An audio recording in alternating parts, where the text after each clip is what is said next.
Political methodologies and viewpoints could easily fill many volumes of books. Entire wings of libraries have been dedicated to housing vast numbers of dissertations, historical accounts, and propagandistic books that would take an entire lifetime just to skim their contents. What we do need in these times we live is now a concise, straightforward, boiled-down explanation of how the basic philosophies of governing work. This is my attempt to do so.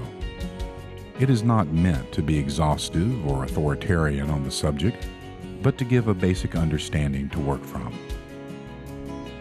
Conservatism and liberalism. Conservatism, as well as liberalism, is not a manner of visual trappings. You cannot tell the difference from looks, tastes, smells, or any other reliance upon the five senses. Nor can one rely on culture or language in order to detect a political philosophy. The differences begin in the heart and mind and are then translated into words and actions. Labels and terminologies can change from one generation to the next and even from one moment to the next.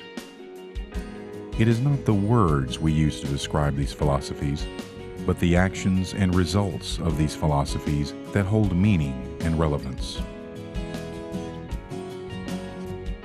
It would be correct to view conservatism and liberalism as opposites. Both claim to embrace liberty and an order of law.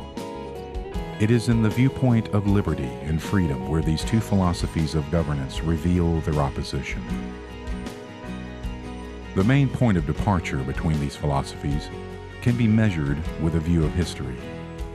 Just as we can judge a tree by the fruit it bears, so we can judge the differences between the methodologies and the results between the liberal and the conservative.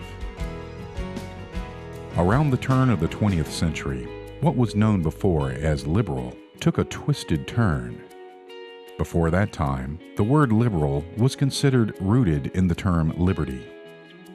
It was considered a conservative term. This is illustrated in post-Civil War America when Horace Greeley, the world's most powerful newspaper publisher, helped form the Liberal Republican Party in an attempt to defeat Ulysses S. Grant in his run for second term as President of the United States of America. In this time period, up until the end of the 19th century, liberal belief meant a philosophy that government should get out of the way of people's lives, that the government should be as small as possible but still maintain a basic order in society. Individual achievement and liberty would take precedence over the government. At the dawn of the 20th century, the term liberal began to take a philosophy that government should now become involved in people's lives and do something to promote a person's liberty. This is illustrated in the writings of Isaiah Berlin and his description of positive liberty, or that government should do things for citizens to increase their freedoms and liberty.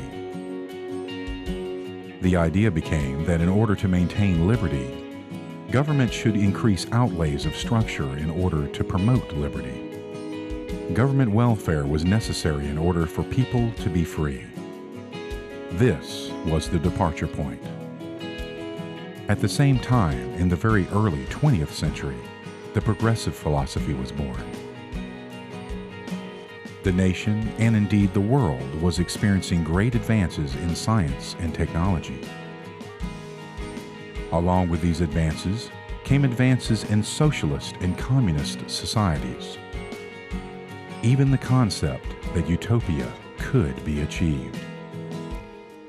In America, liberal thought took on the philosophy that freedom from want was a legitimate freedom to be had. This was considered an evolution of liberalism, which took on a stronger hold under Franklin Roosevelt when America experienced the Great Depression. This new twist in liberal philosophy felt that only government could provide the means of freedom. Through the Great Depression, this evolved liberalism gained great momentum due to the fact that many people were indeed in need. The roots of government intervention grew deeper and sprouted the new concept of welfare, which believes only the government could provide for the needs of the people. The welfare state sprang forth in the 1960s under President Lyndon Johnson's concept of the Great Society. Dependence on government was key in order to meet the needs of the people. This brings us to what liberalism means today, 100 years since the small seed of government intervention was germinated. We now have a well-established liberal philosophy that only government can be the answer to any need a person could have. Modern liberal philosophy believes in a collective form of government. By contrast, the conservative philosophy is a belief in individual rights to freedom.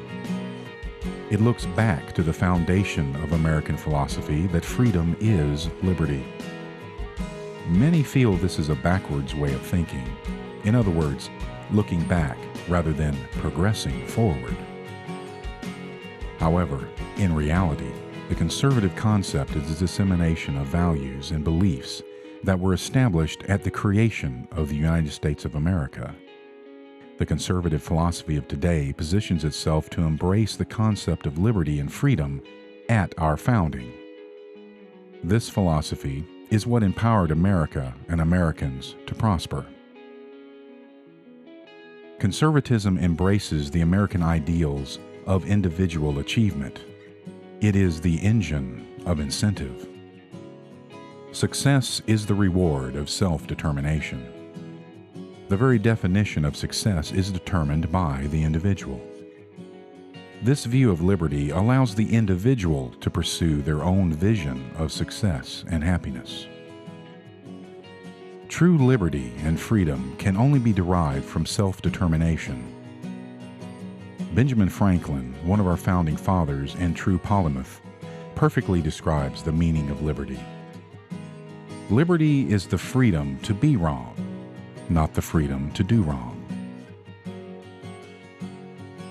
The true answer may lie in the concept of the greater the risk, the greater the reward. Perhaps the liberal concept is that the greater good comes from less risk with less reward.